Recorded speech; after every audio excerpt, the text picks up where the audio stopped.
많은 사람들이 삶을 두고 피곤하다 그렇게 말들 합니다. 지치고 또 힘들고 그래서 때로는 도망치고 싶을 만큼 삶을 두고 피곤하다 그렇게 말합니다. 하지만 대부분의 사람들은 그렇게 피곤해하면서도 꿋꿋하게 버티면서 살아가고 있습니다. 비록 잘 살지는 못해도 그래도 나름 잘 견디면서 꿋꿋하게 살아가고 있습니다.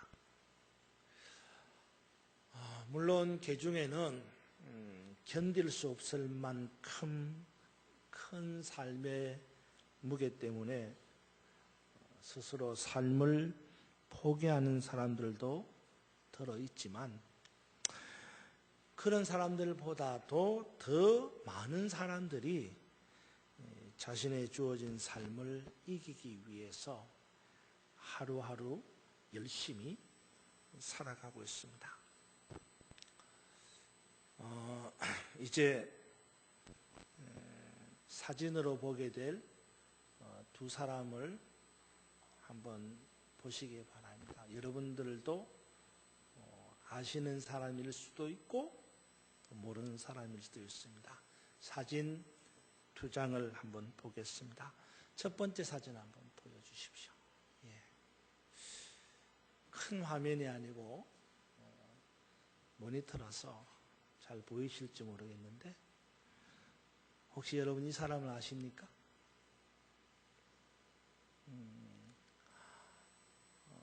뭔가를 타고 있죠? 예. 뭐 쉽게 말하면 세발 자전거입니다만 자전거는 아니고요. 장애인, 다리가 불편한 장애인이 스프린트, 그러니까 육상 경기를 할 때 쓰는 휠체어입니다. 이 사람은 누구냐 그러면 벨기에 사람인데 휠체어 스프린트 선수입니다. 이름은 마리케 베르보트라는 사람입니다. 보시다시피 두 다리가 불편하고 그래서 다른 어떤 운동을 할 수가 없기 때문에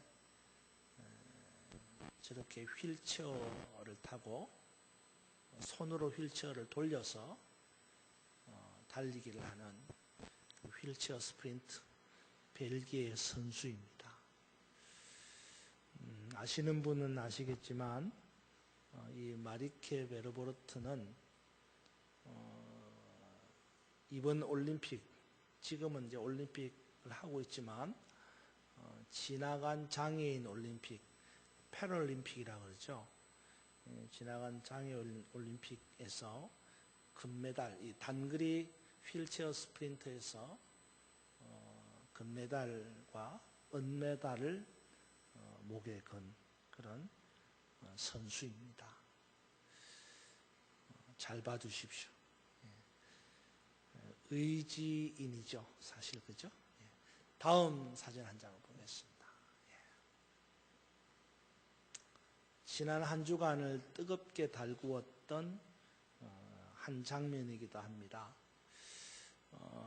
뒷모습만 보이고 앞모습은 보이지 않아서 혹시 이 내막을 모르시는 분은 저 사람이 어느 동네 아저씨야 뭐 그렇게 생각하실 수도 있겠지만 아시는 분들처럼 유명한 야구 전문가이자 해설가인 하일성 씨의 뒷모습입니다. 하일성 씨에 대한 이야기는 제가 굳이 설명하지 않더라도 여러분들이 뭐 다 익히 잘 아시는 그런 내용이라고 생각합니다. 우리나라 야구계에 있어서 독보적인 해설가이고 해설만 잘했을 뿐만 아니라 우리나라가 첫 번째 있었던 WBC 월드 베이스볼 클래식이라고 하는 야구 대회에서 승리할 때에 WBC 단장을 맡았던 참 아주 야구계에서는 둘째가라면 서러워할 만한 독보적인 존재입니다. 이제 이 두 사람, 마리케 베르보트라고 하는 이 사람과 이 하일성 씨, 이 두 사람의 모습을 보면서 이 두 사람의 공통점 때문에 세간의 화제가 되고 있습니다. 그것은 다름이 아니라 이 두 사람의 죽음에 대한 이야기입니다. 이 두 사람은 스스로 죽음을 선택한 사람들입니다. 한 사람은 이미 세상을 떠난 사람이고, 다른 한 사람은 이제 세상을 떠날 준비를 하는 사람입니다. 여러 매스컴을 통해서 이미 아시는 바와 같이 하일성 씨는 결국 삶의 무게를 이기지 못하고 스스로 목숨을 끊고 세상을 이별했습니다. 어제 발인을 했죠. 다른 한 사람인 이 마리케 베르보트라는 사람은요, 이번 장애인 올림픽으로 불리는 2016년 리우 패럴림픽을 끝으로 안락사를 하기로 결정한 사람입니다. 마리케 베르보트, 그의 나이가 37입니다. 이 두 사람의 죽음을 두고 많은 사람들이 설전을 벌입니다.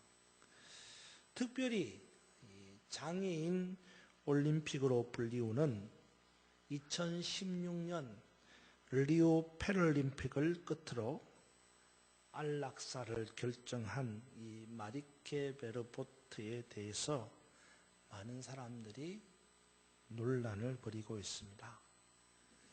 얼마나 고통스러웠으며, 이 마리케 베르보트는 두 다리가 없는 장애인일 뿐만 아니라 만성 척추염을 앓고 있는, 난치성 척추염을 앓고 있는 환자입니다. 그래서 너무 고통스러워서 잠을 이루지 못합니다. 매일 밤.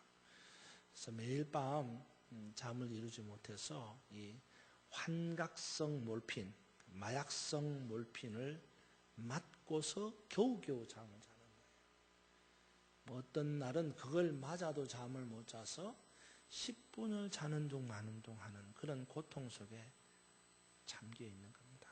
그래서 이 마리케 베르보트가 가진 버킷리스트, 라스트 버킷리스트, 그러니까 최후의 희망이 뭐냐? 안락사. 그래서 이번 패럴림픽을 끝으로 안락사를 결정을 하고 안락사를 하도록 법원에서 허락을 했어요.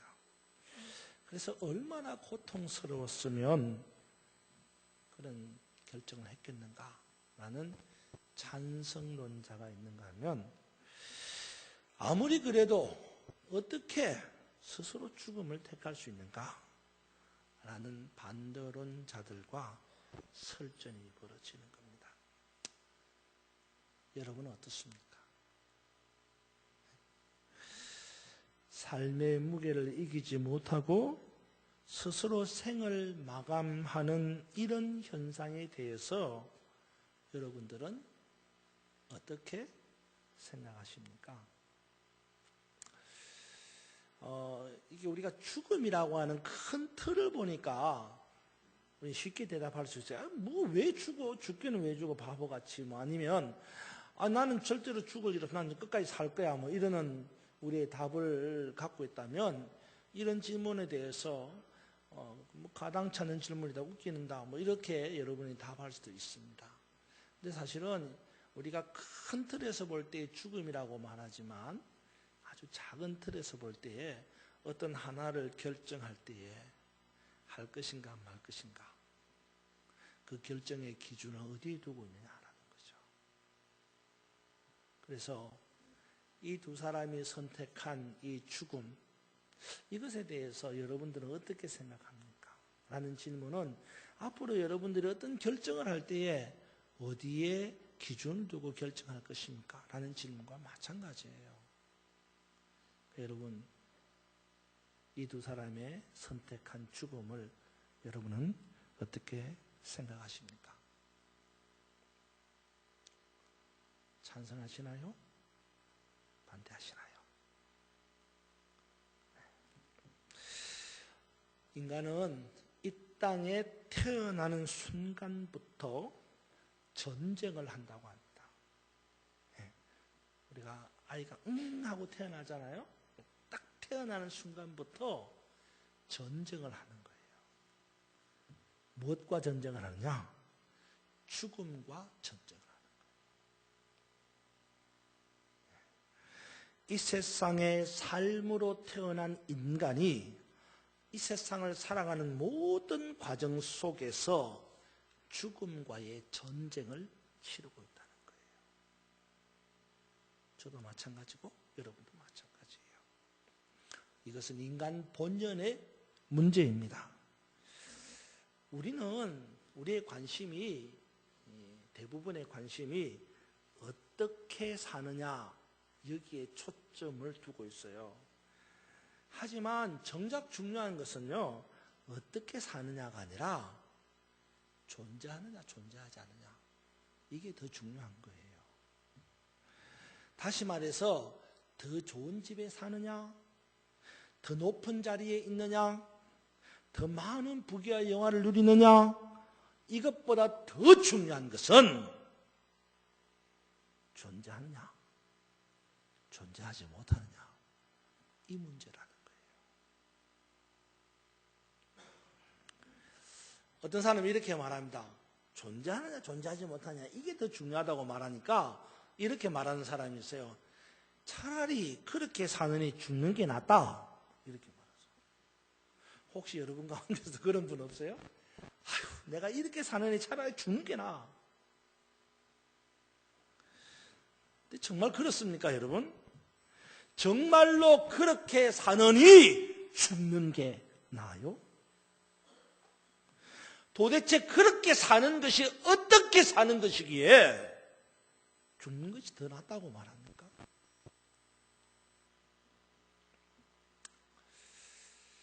많은 사람들이 죽음을 아름다운 것으로 포장하고 있습니다. 하지만 분명히 알아야 할 것이 있어요. 성경은 죽음을 결코 아름다운 것이라고 포장하지 않습니다. 성경은 죽음을 실패로 규정하고 있어요. 성경에 말하는 죽음의 시작은 어디에서부터 되는 거죠? 죄에서부터 시작되는 거예요. 다시 말해서 죄 때문에 우리 인생에 죽음이라는 것이 들어오게 되었다는 것입니다. 그래서 죄로 인한 실패의 결과가 죽음이에요. 그런데 그런 죄로 인한 실패의 결과가 죽음인데 어떻게 죽음을 아름답다고 포장할 수 있느냐 말입니다. 죽음은 결코 아름다운 것이 아닙니다. 절대로 죽음이 완성일 수 없습니다. 죽음은 끝이 아니에요. 죽음은 내가 살아온 세상에 대한 책임 있는 시작입니다. 명심하세요. 죽음은 절대로 끝이 아닙니다. 죽음은 끝나, 이게 아니란 말이에요. 죽음은 내가 살아온 세상에 대한 책임 있는 시작이에요. 죽음 후에 어떻게 다시 시작하느냐? 그것은 지금 내가 사는 이 세상에 대한 책임 있는 대답이라는 거예요.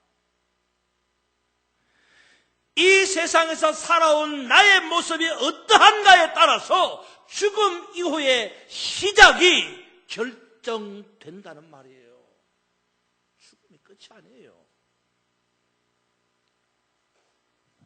다시 원점으로 돌아가서 삶은, 인생은 죽음과의 전쟁이라고 말했습니다. 그런 면에서 볼 때에 인생은 죽음과의 전쟁이다, 이런 면에서 볼 때에 모든 인생은 죽음과의 전쟁에서 졌다 이겼다? 졌어요. 모든 인생은 죽음과의 전쟁에서 패배한 패배자입니다. 왜냐? 어느 누구 한 사람도 죽음을 피해갈 사람이 없다 이 말이에요. 안 죽는 사람이 있습니까? 하지만 비록 죽음을 피할 수 없어서 죽음 앞에 패배한 모습이라고 하지만 그럼에도 불구하고 우리가 완전한 패배는 아니라는 거예요. 그것은 죽음을 딛고 다시 일어서서 새로운 생명으로 나아가는 사람들이 있기 때문이에요. 이런 사람을 가리켜서 영생의 축복을 받은 사람이다, 그렇게 말합니다. 이런 사람은 비록 죽음이라고 하는 패배에 직면하기는 하지만 그 앞에서 다시 일어섬으로 새 생명으로 나아가는 승리의 사람, 영생의 승리를 얻는 사람이 된다는 거예요. 여러분은 어느 쪽입니까? 죽음 앞에서 다시 일어서지 못하는 진정한 패배자입니까? 아니면 죽음을 넘어서서 다시 일어서는 영생의 승리자입니까? 바라기는 죽음을 넘어서서 다시 영생으로 일어서는 승리자들이 되기를 주님의 이름으로 축원합니다. 그러면 어떻게 해야지 그렇게 될 수 있을까요? 모든 인생이 죽음 앞에서 패배하는 패배자인데 그 패배를 딛고 일어서서 영생의 길로 들어갈 수 있는 승리자가 되는 방법이 뭐냐? 이거예요. 많은 사람들이 생각하기를 승리의 조건이 몇 가지가 있다고 생각합니다. 이기기 위해서, 싸움에서, 전쟁에서 이기기 위한 승리의 조건들을 몇 가지 제시합니다. 그 중에서 하나가 뭐냐? 숫자가 많으면 이긴다는 거예요. 동의하십니까? 숫자가 많으면 이기는 거예요. 그러니까 나라, 국력도요. 국력도 인구가 많아야지 국력이 강한 거예요. 잘 산다 못 산다를 떠나가지고 기본적으로 인구가 많아야 됩니다. 우리나라는 얼마 지금 한 5천만 됩니까? 예. 일본은 1억이 넘습니다. 그러니까 일본하고 우리하고 암만 해도 우리가 일본을 이길 수가 없는 것 가운데 하나가 숫자에서 밀리는 거예요. 우리 젊은이들 애기 많이 낳아야 됩니다. 숫자가 많아야 돼요. 예. 잘 산다 못 산다의 중요가 아니라 숫자가 많아야 된다는 겁니다. 예. 근데요, 지금 우리가 싸우고자 하는 이 싸움에서는 이런 숫자가 무의미하다는 겁니다. 숫자가 무의미하다는 거예요. 다시 말해서 숫자로 이기는 전쟁이 아니다 이 말이에요. 오늘 본문을 보면 사울 왕이 이끄는 이스라엘 군대와 블레셋 군대가 서로 정면으로 싸우는 장면이 나옵니다. 그런데 문제는 사울 왕이 이끄는 이스라엘 군대의 숫자가 너무 작다는 거예요. 반면에 블레셋 군대의 숫자는 너무 많다는 겁니다. 여러분 5절을 한번 보십시오. 13장 5절. 5절에 보면 이렇게 말합니다. 블레셋 사람들이 이스라엘 사람과 싸우려고 모였는데 병거가 얼마예요? 3만. 병거는 뭐예요? 우리로 말하면 병거, 장갑차, 탱크 뭐 이런 겁니다. 탱크, 장갑차가 3만. 그 다음에 마병이 얼마라고요? 6천 명. 그 다음에 백성은 어떻다고요? 해변에 모래같이 많아서 셀 수가 없다는 거예요. 이게 뭐 그냥 군대가 몇 명 이러면 좋은데 그거 아니라 군대가 너무 많아가지고 셀 수가 없다. 이 정도가 되는 거예요. 반면에 사울 왕이 이끄는 이스라엘 군대는 너무 작았습니다. 그래도 처음에는 3,000명이었어요. 군대가 3,000명이었는데 이제 블레셋 군대가 올라온다는 이야기를 듣고 난 다음에 위급함을 느끼고 절박함을 느낀 이 이스라엘 군대가 다 뿔뿔이 흩어져 버려서 마지막에 남은 숫자가 얼마냐? 600명이에요. 600명. 그러니 이 전쟁은 하나마나한 전쟁입니다. 그죠? 숫자가 엄청 많은 모래알처럼 많은 블레셋이 이기는 전쟁이다. 그런 거예요. 600명밖에 안 되는 이스라엘이 지는 전쟁이다. 확실한 겁니다. 이처럼 전쟁의 승패를 숫자에 두는 사람들이 많습니다. 여러분, 우리 인생의 승패를 많이 가졌다, 적게 가졌다, 여기에 두는 사람이 있다고요. 많이 가지면 성공한 사람이고, 적게 가지면 실패한 사람이고, 여기에 두는 우리의 모습들이 많다 이 말이에요. 정말 그렇습니까? 다른 한편으로 많은 사람들이 생각하기를 승리의 조건 가운데 한 가지가 무기가 좋으면 이긴다는 겁니다. 승리한다는 거예요. 하지만 우리가 싸우는 이 전쟁에서 좋은 무기는 무의미합니다. 다시 말해서 좋은 무기로 이기는 전쟁이 아니다라는 말입니다. 오늘 본문에 보면 사울왕이 이끄는 이스라엘 군대와 블레셋 군대가 전쟁을 하는데 사울왕이 이끄는 이스라엘 군대는 무기가 형편이 없습니다. 하지만 블레셋 군대의 무기는 아까 뭐라 그랬어요? 병거, 철병거입니다. 마병, 말이 타는 군사들입니다. 굉장히 신무기, 굉장히 신형 철무기를 가진 존재들입니다. 그러니까 이렇게 철병거 신무기를 가진 블레셋과 아무 형편없는 무기를 가진, 무기도 아니에요, 아무 형편없는 무기를 가진 이스라엘과의 싸움, 누가 이기느냐? 당연히 블레셋이 이기는 거예요. 여러분 20절 한번 보세요. 20절에 보니까 온 이스라엘 사람들이 각기 보습이나 낫이나 삽이나 도끼나 괭이를 베리려면, 이 베린다는 말이 무슨 뜻이냐면 버리려면이 아닙니다. 베리려면, 이 베린다는 말이 무슨 말이냐면 영어로 보면 샤핑입니다. 샤핑. 무슨 말이냐면 날카롭게 이렇게 길을 들이는 거 있잖아요. 날카롭게 길. 그러니까 이빨을 가는 겁니다. 이빨을 가는 거. 예. 그러니까 도끼나 괭이나 이런 거 이빨 가는 거 베리는 거예요. 그래서 이 보습이나 삽이나 도끼나 괭이를 가려면 어떻게 해야 되느냐? 누구한테로 간다? 블레셋 사람한테로 가는 거예요. 그러니까 이스라엘 백성들은 이 철을 다듬을 기술이 없어요. 그래가지고 21절에 보니까 곧 그들이 괭이나 삽이나 쇠사랑이나 도끼나 쇠책질을 무딜 때에 이 블레셋에 가가지고 그걸 갈아오는 거예요.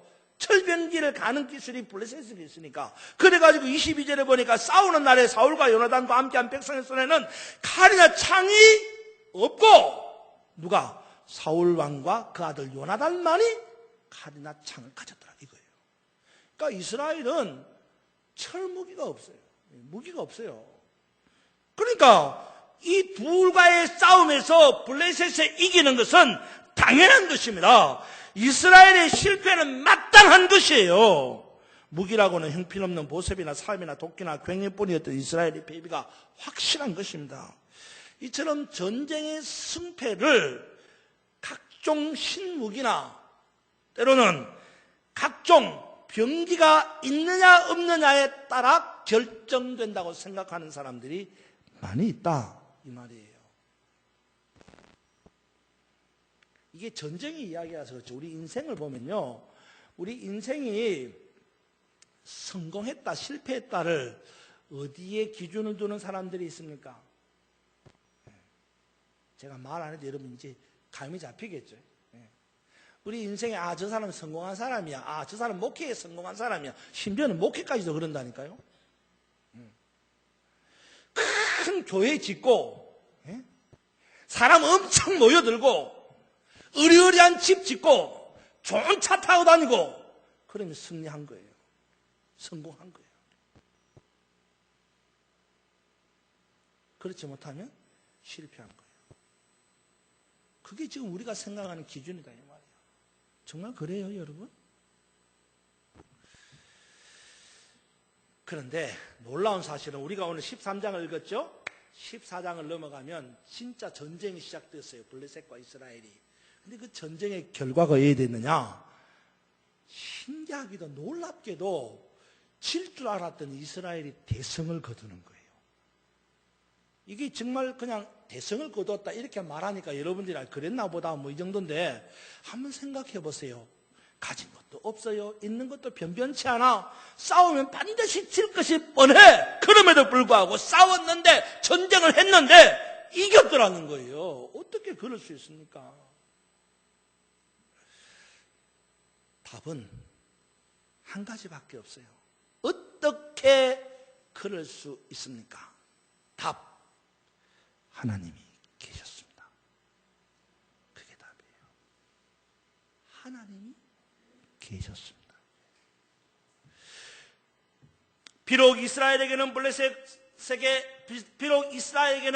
블레셋에게 많은 군사적인 숫자가 많지도 못했고 블레셋에게 있었던 신형 무기도 없었습니다. 그럼에도 불구하고 블레셋에게 없는 하나님이 그들에게 있었어요. 그리고 그 하나님으로 인해서 블레셋과의 전쟁에서 승리하게 되었습니다. 그러고 보면 전쟁의 승패는 숫자가 아니에요. 무기가 아닙니다. 기드온의 300명 군사의 승리를 보십시오. 전쟁의 승리는 숫자가 아니에요.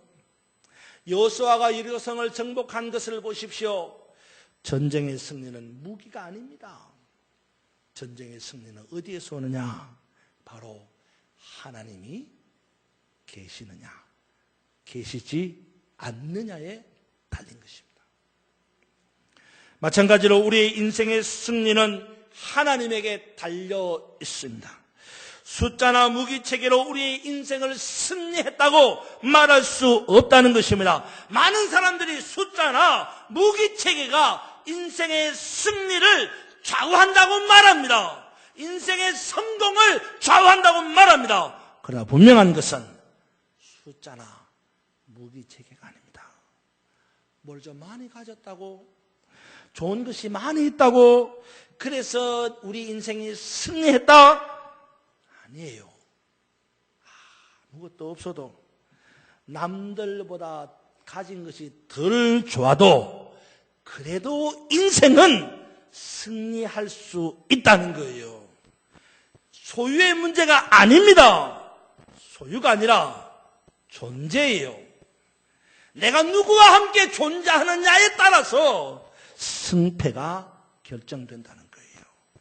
하나님과 함께하는 존재는 없어도, 별 좋은 것이 아니어도 하나님과 함께하는 존재는 승리하는 사람, 성공하는 사람이라는 거예요. 이쯤 되면 우리가 처음 본 마리케 베르보트라는 사람 앞에 세울 수 있는 한 사람이 있습니다.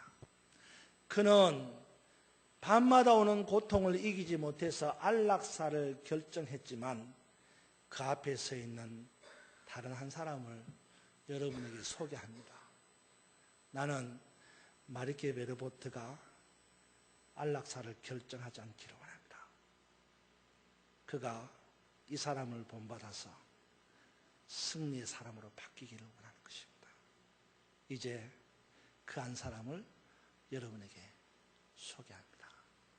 동영상 같이 한번 보시죠.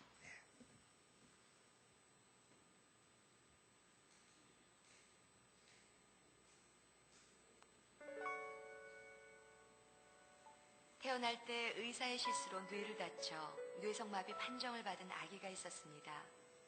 아기의 부모는 가난 때문에 치료는커녕 제대로 된 음식조차 해줄 수가 없었습니다.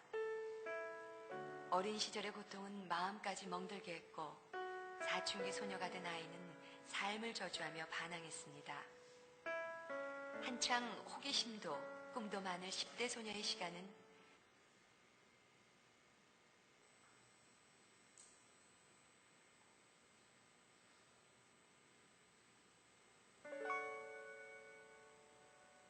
태어날 때 의사의 실수로 뇌를 다쳐 뇌성마비 판정을 받은 아기가 있었습니다.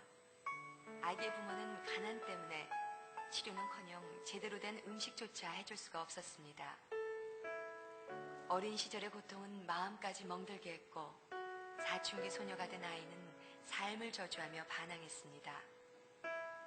한창 호기심도 꿈도 많을 10대 소녀의 시간은 도리어 극심한 절망감을 가져왔습니다.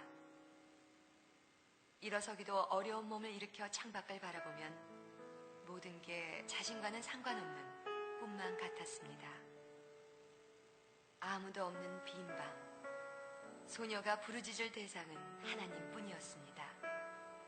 원망도 투정도 하나님 앞에 쏟아놓았습니다. 그러자 눈물과 땀에 젖은 소녀의 가슴에 빗줄기가 들어오기 시작했습니다. 하지만 가난과 외로움은 여전했습니다. 휠체어도 없이 작은 방 안에서 눈물 흘리는 날도 계속되었습니다. 그때 하나님의 분명한 음성이 한편의 시로 들려왔습니다. 소녀는 토막연필을 쥐고 그 시를 받아 적기 시작했습니다. 삐뚤삐뚤한 글씨는 소녀의 고백이었습니다. 이 시는 노래가 되어 많은 사람들에게 불리우게 된 나라는 찬양입니다. 온몸으로 하나님께 시를 쓰는 이 여인은 송명의 시인입니다. 그녀는 시를 쓰면서 불편한 몸을 일으켜 곳곳마다 다니며 간증을 했습니다. 수많은 건장한 사람들도 송명의 시인의 간증 앞에서는 한없이 작아졌습니다.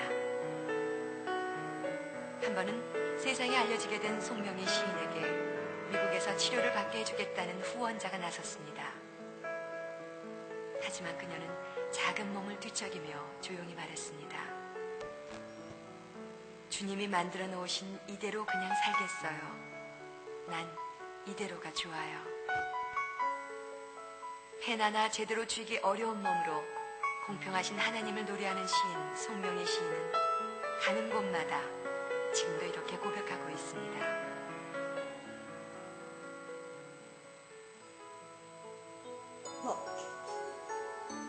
이날 손을 하는 게 그날 모든 것이 다 믿고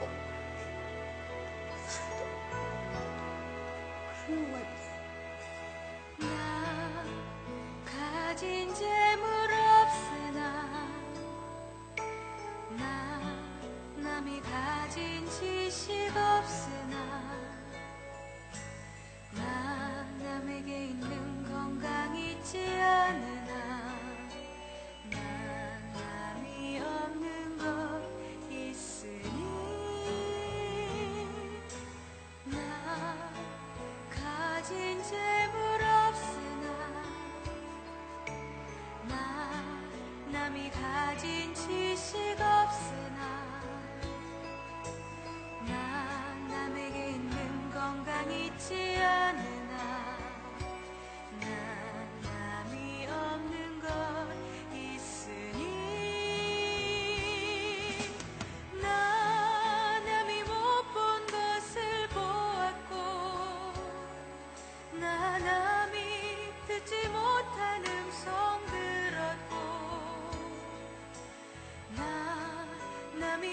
받지 못한 사랑받았고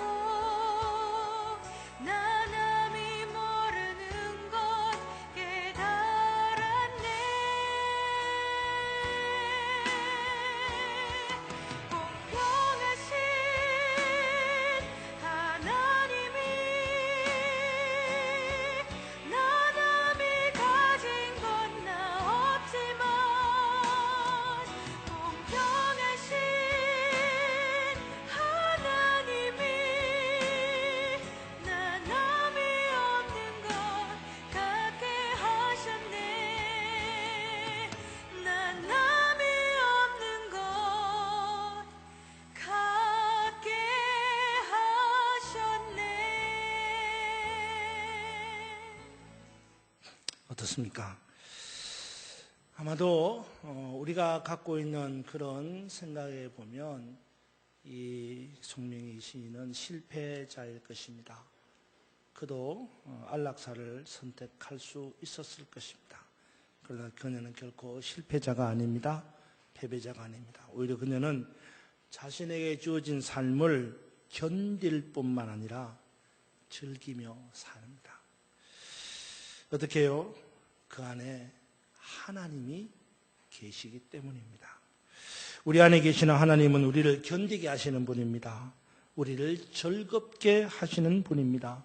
비록 지치고 힘들고 그래서 모든 것을 포기하고 싶은 삶이라고 해도 그 삶을 견디게 하고 즐기게 하시면서 마침내 그 삶을 넘어서 새로운 세상을 향해 승리로 달려가게 하시는 분이 바로 하나님이신 것입니다. 그 하나님이 우리 안에 있을 때에 비로소 우리는 승리하게 되는 것입니다. 여러분 안에 누가 있습니까? 바라기는 하나님, 만왕의 왕이시고 나를 다스리시고 우주 만물을 통치하시는 그 하나님이 계시기를 주님의 이름으로 축원합니다. 이 한 주간 어떻게 사시겠습니까? 무엇을 하며 사시겠습니까? 바라기는 여러분 안에 계신 하나님을 드러내며 사는 이 한 주간이 되기를 바랍니다. 우리 안에 계신 하나님, 우리를 승리하게 만드시는 하나님, 견디게 하시고 마침내 고통까지도 즐기게 하시는 그 하나님, 그 하나님을 열방과 세상에 드러내며 죽음의 패배를 넘어서서 생명의 길로 나아가는 우리 모두가 되기를 주님의 이름으로 축원합니다.